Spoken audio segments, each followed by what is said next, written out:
Vous vous souvenez sans doute du conte des trois frères dans Harry Potter et les reliques de la mort. Le conte explique l'origine des reliques de la mort, à savoir la baguette de Suro, la pierre de résurrection et la cape d'invisibilité. Mais avez-vous réellement compris la morale derrière ce conte, le sens caché de ce conte? Bonjour à tous, ici Dorémy, on se retrouve pour une nouvelle vidéo sur Harry Potter. À noter que cette vidéo ne traitera pas de la théorie très connue selon laquelle Harry, Voldemort et Rogue correspondraient aux trois frères, et que Dumbledore représenterait la mort. Il y a de très nombreuses vidéos sur le sujet et je ne veux pas revenir dessus. Ici, nous allons nous focaliser sur l'analyse des sources d'inspiration derrière le conte des trois frères, de sa morale et de ses symboles. Aussi, avant de commencer, je vais faire un bref résumé de ce qu'est le conte des trois frères et de ce qu'est les reliques de la mort. Donc si vous maîtrisez déjà ce point, vous pouvez avancer au temps indiqué pour accéder directement à l'analyse. Le conte des trois frères est un conte de fées populaire au sein du monde des sorciers. Il relate la rencontre entre trois frères sorciers et la mort. La mort, sous une forme physique, leur offre à chacun un présent pour l'avoir vaincu en traversant une rivière qui, à l'accoutumée, emportait avec elle tous ceux qui tentaient de la traverser. Ces présents offerts par la mort existeraient dans le monde des sorciers et sont nommés les reliques de la mort. La baguette de Suro, la pierre de résurrection et la cape d'invisibilité. Le premier frère, qui hérita de la baguette, fut assassiné par un rival. Le deuxième frère utilisa la pierre pour ramener à la vie celle qu'il aimait, mais elle n'était pas tout à fait elle-même. Elle n'était pas tout à fait celle qu'il avait connue, et il se ôta la vie par désespoir. Enfin, le troisième frère utilisa sa cape pour ne pas être retrouvé par la mort, puis lorsque l'heure fut venue pour lui, il fit cadeau de la cape à son fils et partit rejoindre la mort. Sa fin n'est pas tragique comparée aux deux autres frères, puisqu'il est précisé à la fin du conte que le troisième frère accueille la mort comme une vieille amie, qu'il l'a suivie avec joie et qu'ils quittèrent cette terre comme des égaux. Vous connaissez désormais les grandes lignes du conte et des reliques, nous pouvons désormais entrer dans le vif du sujet. Le vendeur d'indulgence.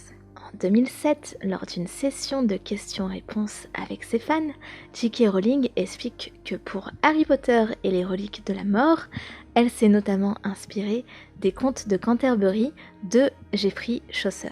Geoffrey Chaucer, né au XIVe siècle, est une figure très importante de la littérature anglaise, puisqu'il est souvent désigné comme le père de la poésie anglaise et plus largement comme le père de la langue anglaise. Dans les contes de Canterbury, son œuvre majeure, un groupe d'individus au parcours divers et variés se retrouve dans une taverne. Un certain Harry va leur demander à chacun de raconter une histoire, et c'est ainsi que nous retrouvons 24 histoires racontées tantôt par une nonne, par un soldat, etc. Et l'histoire qui nous intéresse ici pour le conte des trois frères est celle qui se nomme le vendeur d'indulgence. Un vendeur d'indulgence, pour faire simple, c'est un homme d'église catholique, c'était un homme d'église catholique, qui vendait à un croyant une réduction, voire une annulation du temps que l'âme du croyant allait passer au purgatoire avant l'entrée au paradis. Je reformule. En gros, bon, tu as fait une faute, on va te laisser aller au paradis quand même, mais si tu veux que ton âme accède au paradis un peu plus rapidement, si tu veux passer moins de temps en salle d'attente, achète mon indulgence, donne-moi de l'argent. Et on utilise encore le mot indulgence aujourd'hui, vous savez, quand vous dites à quelqu'un tu juges trop vite les gens, c'est pas de leur faute, sois plus indulgent. Comme vous l'avez compris, il y a un vendeur d'indulgence dans le groupe d'individus présents dans la taverne qui nous raconte une histoire que je vais vous résumer. Dans cette histoire, trois garçons qui étaient très amis passaient leur temps à faire la fête, à boire, à avoir des relations sans lendemain. Voilà, ils étaient heureux, ils s'amusaient bien. Mais un beau jour, on vient les chercher et on leur apprend qu'un bon ami à eux venait de mourir. Furieux d'apprendre cette nouvelle qui venait de détruire leur bonheur, de pourrir leur groove, ils décidèrent d'en faire une affaire personnelle et d'aller tuer la mort elle-même pour venger leur ami. Puisque dans ce conte, comme dans le conte des trois frères, la mort est personnifiée, c'est un personnage, c'est la mort avec un grand M.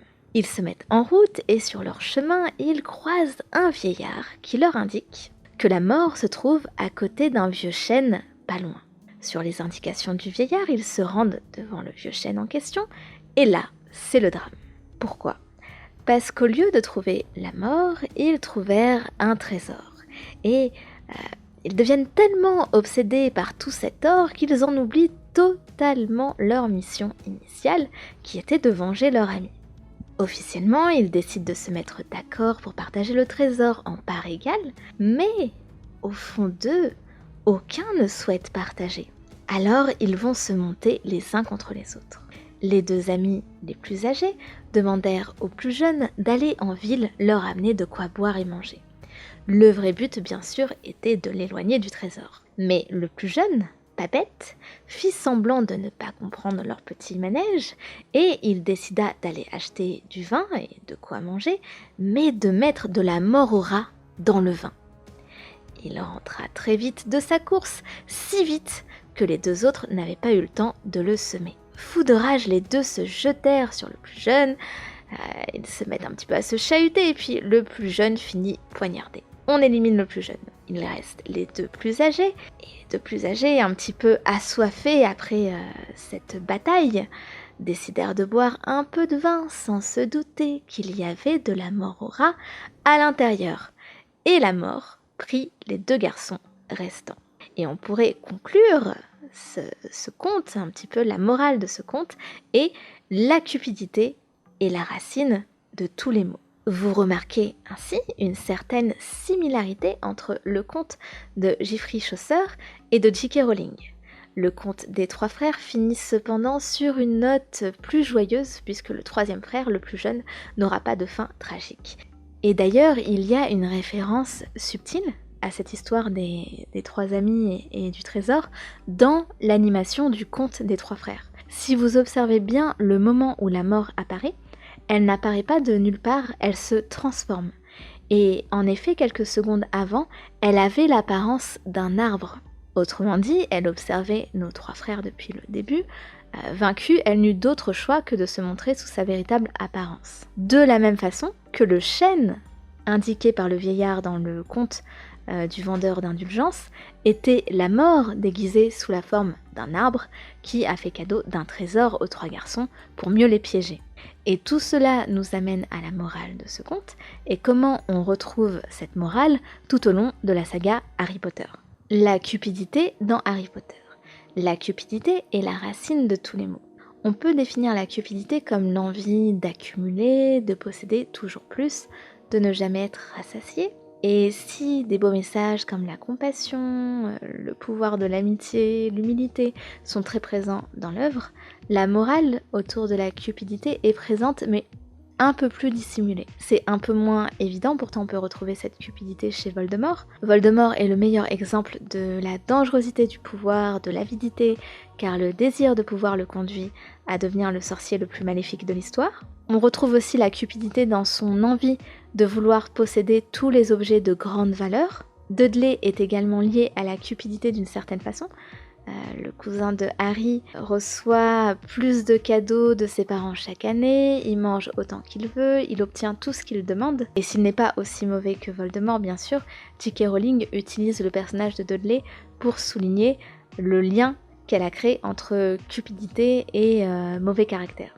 Enfin, la plus grosse référence à la morale du conte du vendeur d'indulgence que l'on retrouve dans Harry Potter se trouve dès le premier tome, donc dans Harry Potter à l'école des sorciers, avant même que Harry ne mette les pieds à Poudlard.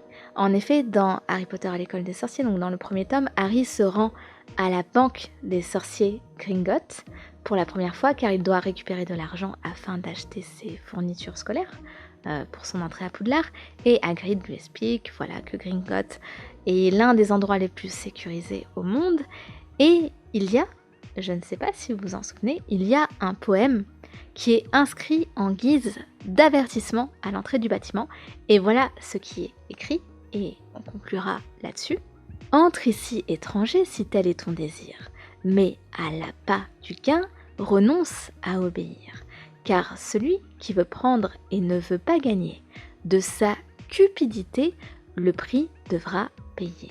Si tu veux t'emparer en ce lieu souterrain d'un trésor convoité qui jamais ne fut tien, Voleur, tu trouveras en guise de richesse le juste châtiment de ta folle hardiesse.